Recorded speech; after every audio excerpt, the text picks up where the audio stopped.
It's time for Keith Allen to put his new face-reading skills to the test.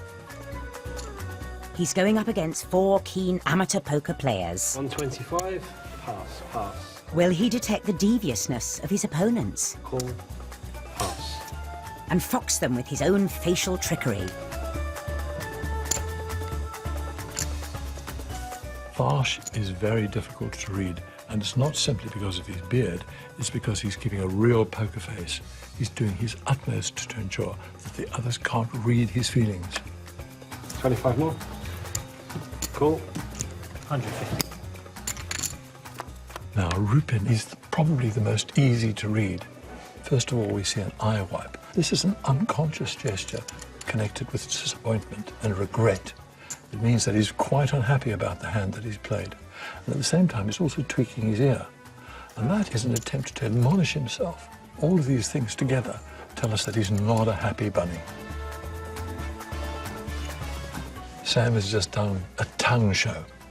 Now, that's a gesture of rejection, which owes its origins to the fact that babies reject the breast by pushing out their tongue. What he is doing is trying to push the other players away because he doesn't like what they're doing or because he feels uncomfortable about his own position. 1,700. All in. Keith doesn't quite manage to keep his tongue show habit in check. In spite of his attempts to keep a poker face, Keith is actually producing a whole host of tells. Okay, fine, Santi's in. Good. Good to go again. Were they unconscious leaks or deliberate bluffs? Got a ball. 2 pair wins.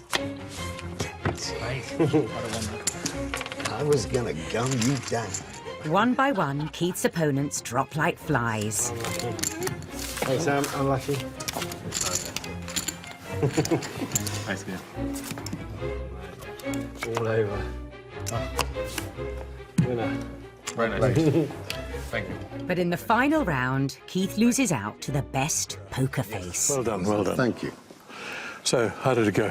Well, I was religiously looking for these tells. I noticed that nearly all of them were doing that. The lad on my left, but I was very aware briefly of that, which I think you described as a kind of smugness. Yes. And I did take him out as well. Oh, you did, that's right.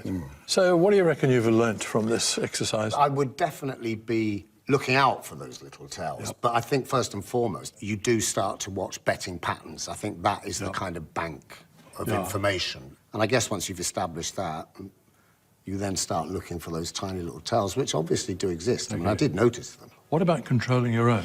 What I'd been doing was quite deliberately staring at people like that.